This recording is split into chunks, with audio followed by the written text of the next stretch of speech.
राधे राधे, जय श्री कृष्णा। आप सभी को मकर संक्रांति की हार्दिक शुभकामनाएं। मकर संक्रांति भारत के प्रमुख पर्वों में से एक है। मकर संक्रांति पूरे भारत और नेपाल में भिन्न रूपों में मनाया जाता है। आप सभी जानते हैं कि पौष मास में जिस दिन सूर्य मकर राशि में प्रवेश करता है, उस दिन इस पर्व को मनाया जाता है। वर्तमान शताब्दी में यह त्यौहार जनवरी माह के 14वें या 15वें दिन ही पड़ता है।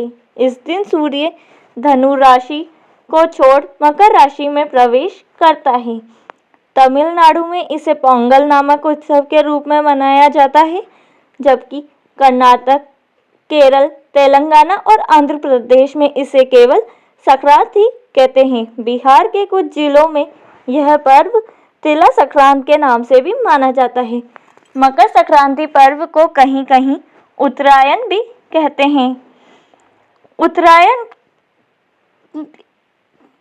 इसीलिए कहते हैं क्योंकि सूर्य उत्तर दिशा की ओर अक्सर जाता हुआ दिखता है। वैज्ञानिक तौर पर इसका मुख्य कारण पृथ्वी का निरंतर 6 महीनों के बाद के उपरांत उत्तर से दक्षिण की ओर वलन कर लेना ही होता है और यह प्राकृतिक प्रक्रिया है।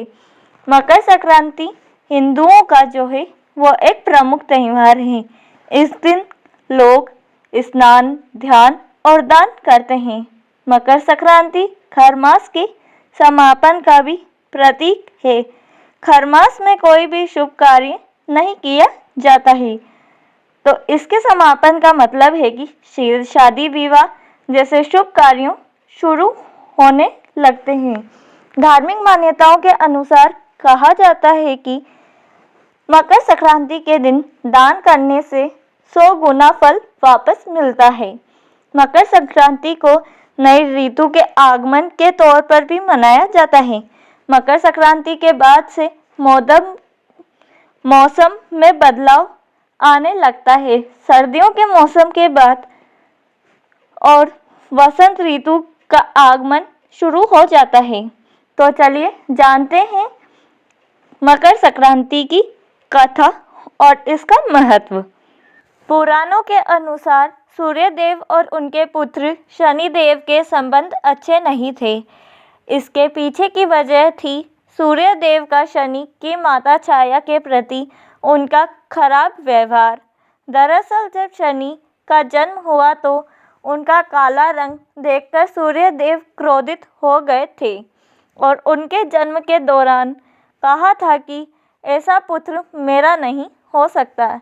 शनि के जन्म के बाद से ही सूर्य देव ने शनि देव और उनकी माता छाया को अलग कर दिया था।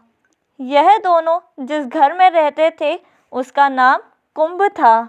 सूर्य देव के इस व्यवहार से उनकी पत्नी छाया बेहद क्रोधित हुई और उन्होंने सूर्य को कुष्ठ रोग का श्राप दे दिया। इस श्राप से क्रोधित होकर सूर्य देव ने छाया और शनि देव का घर जलाकर राख कर दिया। उसके बाद सूर्य देव की पहली पत्नी संज्ञा से हुए पुत्र यम ने सूर्य देव को छाया के श्राप से मुक्त कराया।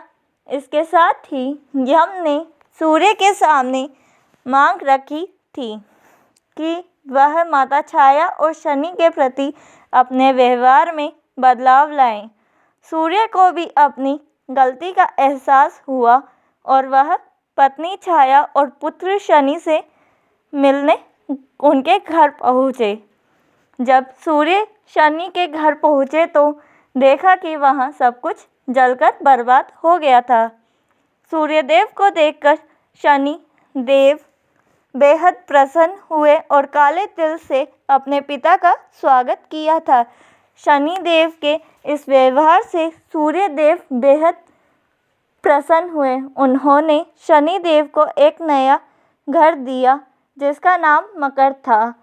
सूर्य के आशीर्वाद से ही शनि देव 2 राशियों कुंभ और मकर के स्वामी हो गए।